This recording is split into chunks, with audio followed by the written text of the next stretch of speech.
Sorry. Thank you for coming to The Walking Dead, the comic spawned from the show The Talking Dead. Is that not an accurate phrase? It's weird that you're standing if it's just going to be me.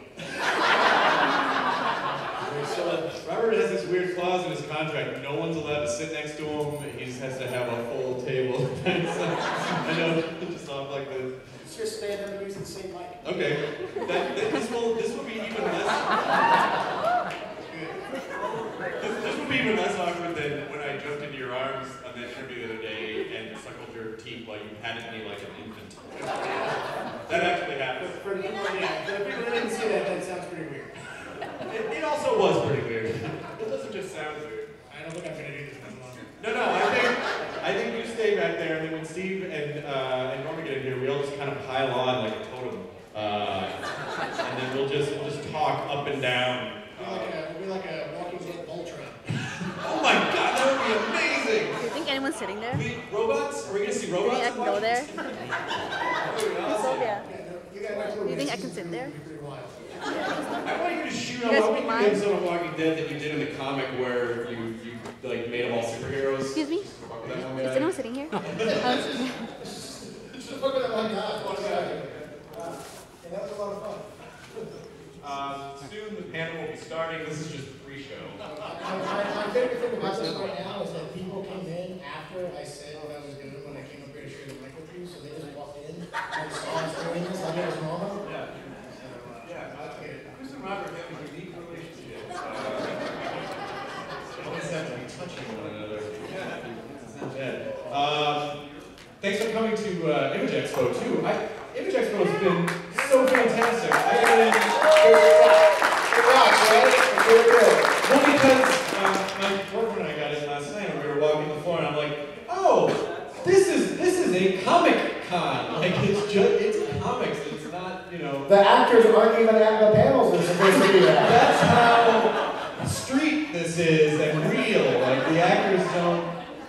But just that, I think it's good. I think as a whole, it's sort of good for, you know, culturally for all the stuff that we love. That, you know, there's such an interest in some of the, you know, the huge glitzy cons. But it's also nice to be able to come to a purely comic toy convention. And I bought a crap load of art last night from people, and you can talk to people. It's really nice. Did you set this up? Yes, it was all me. Good job. No, I had nothing to do with it. No, I mean, this is, Image Comics, working with a comic artist named Jimmy J, put this magic together, so they should get the praise. Yeah. Because they sure would have gotten the blame. I think it's good. Are you guys all Oakland-based humans? Yes, I know. Where did you guys come in from? Oh, you came from Sacramento. You came across the bridge. Yeah. How'd you make it over here? And I just looking across at San Francisco, I have those weird thoughts like, what if there were apocalypse right now and I just saw San Francisco just go, phew, it's like all the power shut down. Like, oh shit, what do I do? I'm in Oakland. What? I don't know. I think you start looking around and be like, okay, who wants to repopulate? I don't know what to do. Don't you do that? I have like these weird zombie or like apocalypse escape plans where you go anywhere and you're like, all right, exits, weapon, this could be a weapon, and then instant repopulation. I guess Norman. I just texted Stephen Yeun and I said, panel, question mark? And he went back and said, yup. Oh, I thought you were just giving us a trip to Oakland to see its many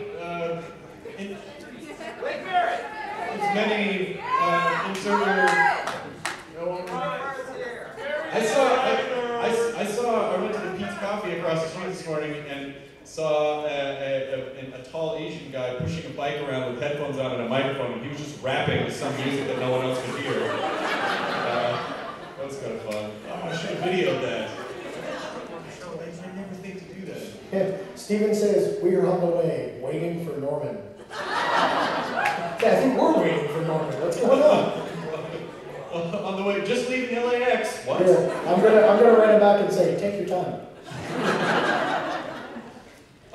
So how's the season been going for you so far? Since we're talking about. Right now, I'm texting Stephen Yeun. Oh. That's pretty much how the season's been going. I'll tell you the weird thing for me right now is that season 2 is still going on, and I'm like totally working on season 3. And so people ask me questions about season 2, and I'm like, oh yeah, that thing. Yeah. Well, while we're here, can you tell us everything about season 3 in detail? Well, I can tell you something big about season 3. I don't know if you guys have been online at all, but it was totally announced yesterday that a fine British actor by the name of David Morrissey. Yeah. Is going to be playing, I don't even have to say it. He's going to be playing the governor in season 3. I remember David Morrissey from, he was in one of the Christmas episodes of Doctor Who. He was. The next Doctor. Yeah, that guy's going to bring it. It's a sonic screwdriver. See, it makes noise. It's fine. So I guess that means the governor's going to be in season 3? I don't know, maybe. That's what I'm inferring from that. I liked all those rumors, but it's fun. I think maybe this was at San Diego Comic-Con. Oh, the rumors. Well, the rumors are fun, and especially with a show like this where people, because the show has deviated from the comic, and so people are just constantly trying to guess where the touch points are going to be. But last year, someone was like, dude, Merle is the governor? And you're like, but I love the rumor mill. Even last year, after the first season of the show, people are already trying to figure out where it's going and what the touch points are. And I sometimes when I'm doing Talking Dead sort of lose track of like, okay, wait, so this happened in the show, but this didn't happen in the comic book. Like, how do you keep the two universes separated in your Ladies and gentlemen, Stephen Yeun and Marty!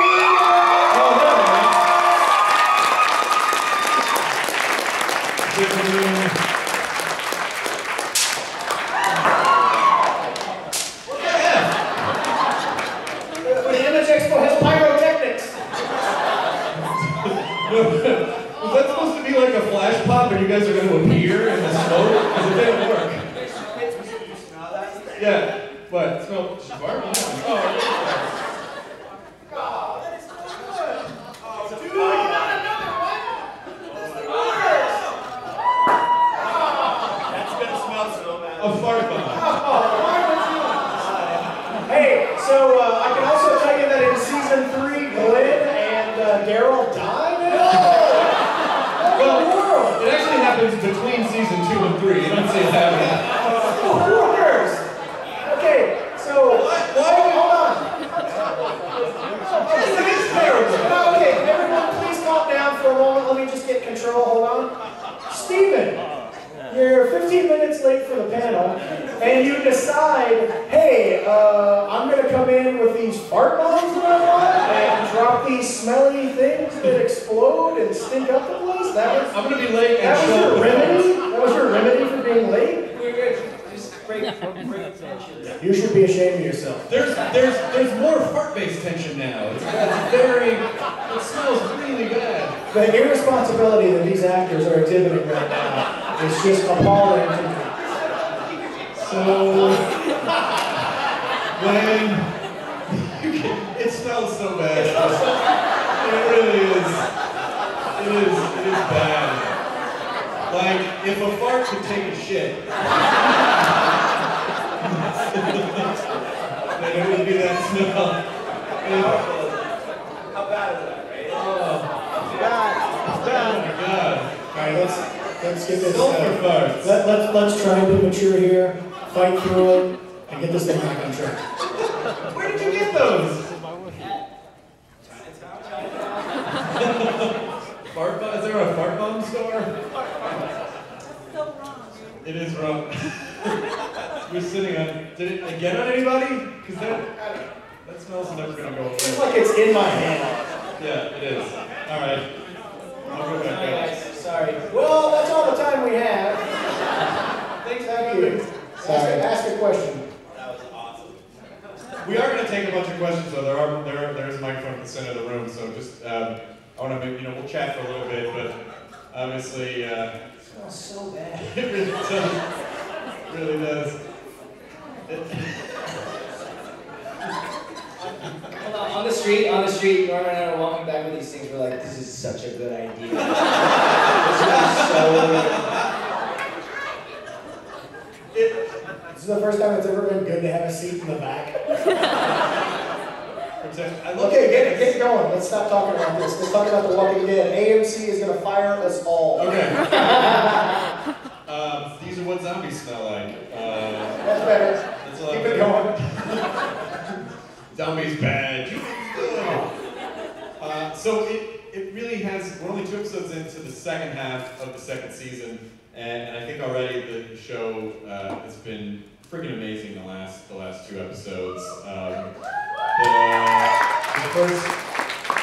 The first season, we actually. By the way, we're going to talk about some of the stuff that's happening in it. So if you're not caught up, there will be spoilers. Sorry about your luck. Some guy sent me a thing on Twitter, mad because we talked about what happened in The Godfather 2, and I'm like, if you... He was like, thanks for spoiling, hashtag not really thanking you. And I'm like, if you haven't watched a movie in 38 years, suck it. So we're going to talk about stuff that's happened on Walking Dead. Totally did not see the Sophia storyline ending that way. Totally did not see that. Now in Talking Dead, we have that creepy Sophia Barnyard set piece. But Norman, that storyline in particular was super dense for Daryl, and I feel like what we're kind of seeing happen in these last 2 episodes is him really trying to come to grips with that. Like, it seemed like he was opening up and kind of being cool and being part of the group, and it just seems like he's all shut off again. Yeah, that was a big deal, using Sophia. I think Daryl has a storyline that he was an abused kid and he was left in the woods himself, and I think finding Sophia would have cleared up a lot of the ghost in his closet, so to speak. So yeah, he's kind of pulling away at this point. Every time I see you and Carol there, I'm like, this is the episode where we're gonna make out. Like, it looks like I want to cut her ear off. you rip her ear off and put it on the necklace? Yeah. I just want Melissa to walk around with no ear. But not explain it. Yeah. Where's your ear? It's right here. Hey, I have an internet question. Sure. What should be? What's it mean? I mean, I just found out what fat means recently. What, fat? Yeah, fat, I just figured out. Fat is like... Right. Kids, that could mean anything. Whatever, they're gonna learn. But what's shit? Like a relationship. Oh, relationship is... What's the word? Shipping? Shipping?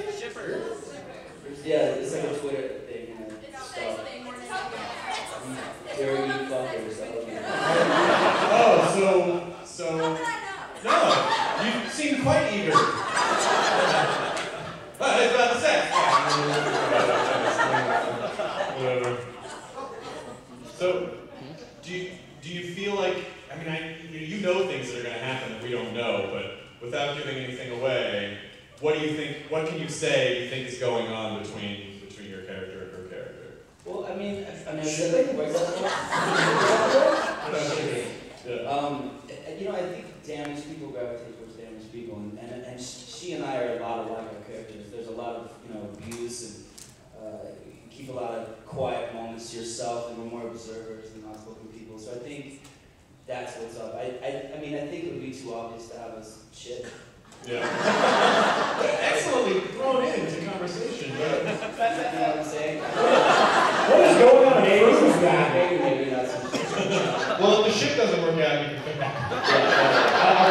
I'll back on my own time. Yeah. Does Daryl just need a hug? Does he just? I mean, that basically is what she's trying to do to him. Yeah, and I think it's pretty much sucking all the oxygen out of his lungs, you know. But yeah, I think he finds validation in other ways. I think, you know, I don't think he needs to. I think that's sort of the last thing on his mind, you know. But you know, I don't know. It's a zombie apocalypse, so it's every fat for yourself. Steve, again, I'd have to apologize because I'm such a huge fan of the show that when you were on Talking Dead last week, and I was like, so Glenn, when you're in the scenes, shit. Like, I called you Glenn. Okay. I see Glenn's character, you know, especially now that Sophia's gone, as sort of he feels like the beacon of hope in the group. How do you see him?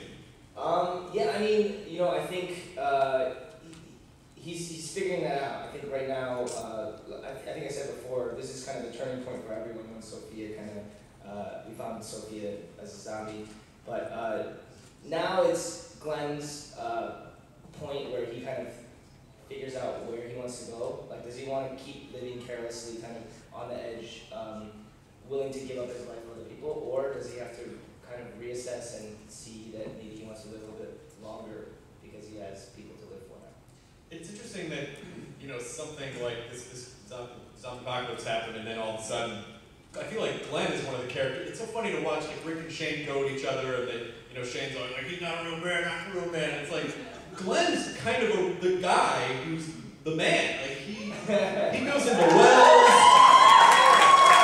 he has sex with farmers' daughters and farmers' kids.